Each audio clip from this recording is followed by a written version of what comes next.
Hi everyone, welcome to Eclipse classes. So हमारा lecture चल रहा है, लेक्चर 5 है। हमने लास्ट लेक्चर में क्या देखा था? किंगडम मोनेरा में यू बैक्टीरिया। तो आज हमें देखना है किंगडम मोनेरा यू बैक्टीरिया में ही माइकोप्लाज्मा को। ठीक है। सो हमने लास्ट लेक्चर में क्या देखा?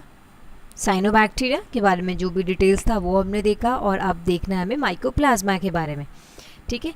तो ये आपकी एनसीईआरटी की लाइंस है, ध्यान से आपको ये याद ध्यान में रखना है कि जो माइकोप्लाज्मा होता है वो completely lack a cell wall.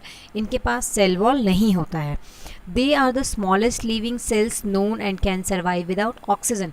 और प्लस पॉइंट ये है कि ये बिना ऑक्सीजन के सर्वाइव करते हैं।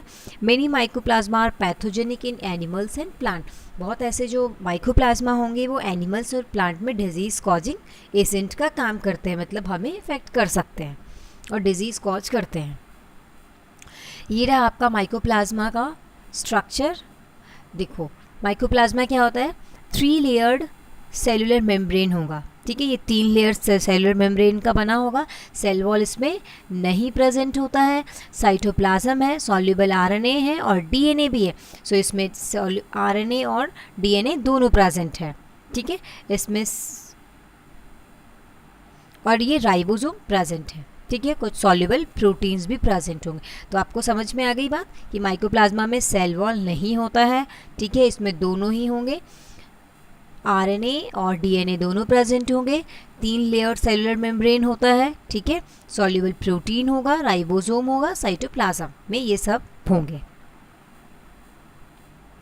अब यहाँ कुछ मेन पॉइंट है माइकोप्लाज्मा के बारे में कि माइकोप्लाज्मा कैसे आया, किसने डिस्कवर किया।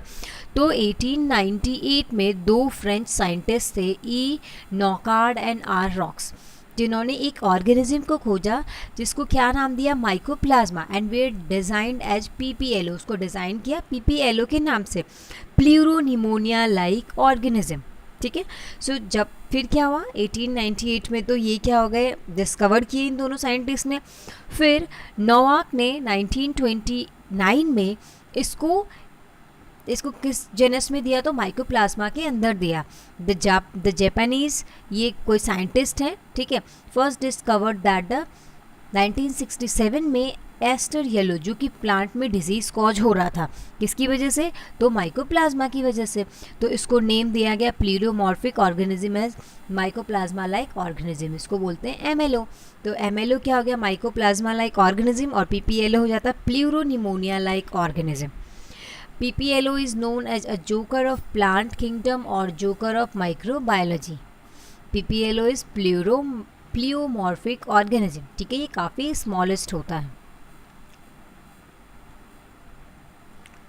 माइकोप्लाज्मा कैसा होता है? यूनिसेलुलर होंगे, क्योंकि आपको पता है यू बैक्टीरिया कैसा होता है, यूनिसेलुलर है। तो ये यू बैक्टीरिया में ही प्रेजेंट है।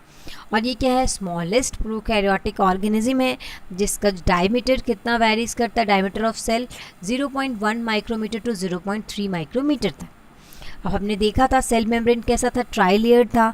किसका बना होगा? लिपोप्रोटीन का बना होगा। सो बोथ डीएनए और आरएनए प्रेजेंट था। अब डीएनए कैसा प्रेजेंट होगा? Double stranded DNA, circular mainly. और आरएनए कैसा प्रेजेंट होगा? Single stranded RNA. एसएस का मतलब होता है single stranded RNA are present. Third में हो गया आपका mycoplasma may be simplest form of life, capable of independent growth, reproduction and metabolism. ठीक है, ये अपना लाइफ क्या करते हैं? इंडिपेंडेंट और सिंपल फॉर्म में बिताते हैं, रिप्रोडक्शन और मेटाबॉलिज्म करते हैं। They are cell wall less prokaryotes. ये एक ऐसे प्रोकैरियोट्स है जिनके पास क्या होता है? सेल वॉल नहीं होता है, और ये बिना ऑक्सीजन के सर्वाइव कर सकते हैं। ऑस्मोट्रॉपिक मोड ऑफ न्यूट्रिशन हो गए। ठीक है, is found in mycoplasma. Osmotrophic nutrition, absorption of nutrients by osmosis. अब है हमारा, they are resistant to antibiotic as penicillin that act on cell wall. ठीक है, दे आर किसके सेंसिटिव होंगे? टेट्रासाइक्लिन क्लोरोएम्फिकिनॉल के, that act on metabolic activities. Most of the species of mycoplasma are facultative anaerobe. ठीक है, आपको याद रखना है जो एनसीईआरटी की मेन बेसिक लाइन्स है वो मैंने ये सब आपको आपके नॉलेज के लिए मैंने बताया है। They can survive in absence of oxygen also. आपको एक नॉलेज के लिए याद रखना है, ठीक है। वैसे आपको 2 पॉइंट ज़्यादा याद रखना है। कौन कौन सी? कि माइकोप्लाज्मा क्या है, स्मॉलेस्ट प्रोकैरियोट है जिनके पास क्या होता है, सेल वॉल नहीं होता है, और ये बिना ऑक्सीजन के सर्वाइव कर सकते हैं। और ये प्लांट और एनिमल्स दोनों को क्या कर सकते हैं, के लिए डिजीज़ कॉज कर सकते हैं, पैथोजेनिक होते हैं दोनों के लिए। एस्टर येलो जो प्लांट में डिजीज़ देखा गया था, ठीक है। इनका रिप्रोडक्शन कैसा होगा, तो वेजिटेटिव रिप्रोडक्शन किसमें हो, कैसे होगा, बाइनरी फिजन के द्वारा। Asexual reproduction by akinete by palmella stage है। सेक्सुअल रिप्रोडक्शन इसमें ऑब्जर्व नहीं किया गया है, ठीक है। तो यूग्लिना और पैरानेमा, तो ये थे आपकी माइकोप्लाज्मा, ठीक है। ज़्यादा डिटेल्स में हमें पढ़ना नहीं है माइकोप्लाज्मा के बारे में, ठीक है। ये आपके नॉलेज के लिए था। Thank you. Hit the like button, share and subscribe.